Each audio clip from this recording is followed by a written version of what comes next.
ভাইরে 2024 সালে সবচেয়ে বেশি কট খাওয়ার রেকর্ড করেছেন আমাদের সবার আদরের ছোট ভাই রাফসানদা। ছোট ভাইয়ের বিরুদ্ধে আবারও 16 লাখ টাকা জরিমানা করা হয়েছে। শুধু কি তাই, জরিমানার সাথে সাথে অনুমোদনহীন কোমল পানীয় ড্রিঙ্কস 7 দিনের মধ্যে বাজার থেকে প্রত্যাহারের নির্দেশ দেওয়া হয়েছে।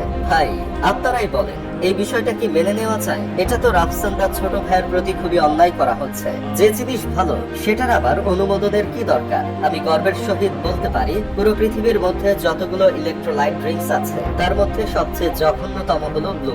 দুঃখিত, মাফ করবেন আমায়। মাঝে মধ্যে দুই একটা সত্যি কথা দাঁতের ফাঁক দিয়ে বের হয়ে যায় আর কি। পৃথিবীর মধ্যে যতগুলো ইলেকট্রোলাইট ড্রিঙ্কস আছে তার মধ্যে সবচেয়ে মজাদার স্বাদের হলো ব্লু। আপনারা জানলে অবাক হবেন, মেসির যে হাইড্রেশন ড্রিঙ্কস মাস প্লাস আছে সেটার মার্কেট ডাউন করে দিয়েছিল রাফসানদা ছোট ভাইয়ের ইলেকট্রোলাইট ড্রিঙ্কস ব্লু। এমনকি পেপসি, 7 আপ, স্পিড, টাইগার এইসব পানীয় আস্তে আস্তে মার্কেট আউট করে দিচ্ছিল ব্লু। কিন্তু বাঙালির তো স্বভাব খারাপ, কেউ ভালো করলে তার পিছনে লেগে যায়। যখন দেখলো ব্লু বাংলাদেশের মার্কেট কাঁপিয়ে দিয়ে আস্তে আস্তে উগান্ডা, হনুলুলু, কেনিয়া, জিম্বাবুয়ের বাজারও কাঁপিয়ে দিচ্ছে, তখন সবাই ব্লুর নামে মিথ্যা অভিযোগ আনা শুরু করেছে। ব্লুর নামে প্রথম মিথ্যা অভিযোগটা করা হয় কয়েক মাস আগে। অভিযোগে বলা হয় কুমিল্লায় নোংরা পরিবেশে মান নিয়ন্ত্রণহীনভাবে ব্লু ড্রিঙ্কস তৈরি করা হচ্ছে। তাছাড়া সনদ না থাকায় রাফসানকে 30,000 টাকা জরিমানাও করা হয়। চিন্তা করেন ভাই একবার, এই রাফসানদার ছোট ভাই বিভিন্ন রেস্টুরেন্টে গিয়ে খাবারের রিভিউ দিত, খাবার কোন পরিবেশে তৈরি হচ্ছে সেটা নিয়ে জ্ঞান দিত, অথচ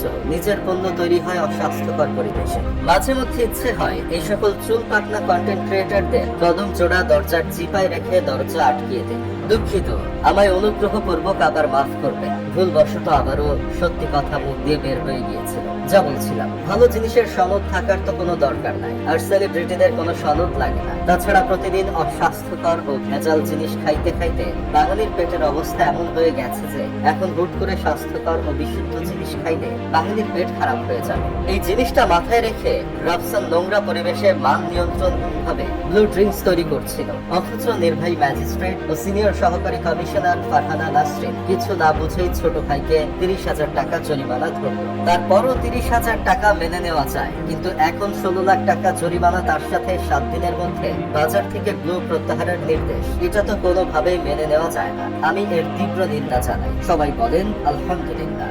দুঃখিত, আমায় আবারও মাফ করবেন। বলেন সবাই একসাথে, মানি না, মানবো না। তুমি কে, আমি কে, electrolyte drinks blue, electrolyte drinks blue.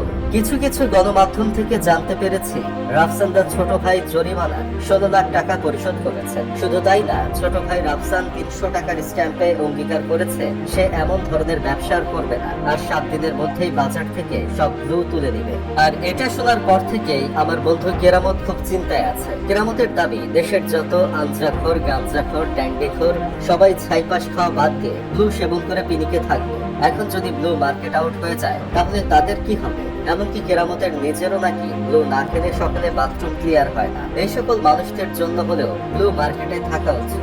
যাই হোক, শেষমেশ আমি গোলাম হোসেন একটা কাজের কথা কই। আজ যদি নৌকা না ডুবতো তাহলে ছোট ভাইয়ের এমন অবস্থা হতো না। উপর মহলের একটা ফোন কলে 16 লাখ টাকার জরিমানা 16,000 টাকায় নেমে আসতো। ছোট ভাই তো আর স্বৈরাচার সরকার ক্ষমতা থাকাকালীন সময় কম চাটাচাটি করে নাই।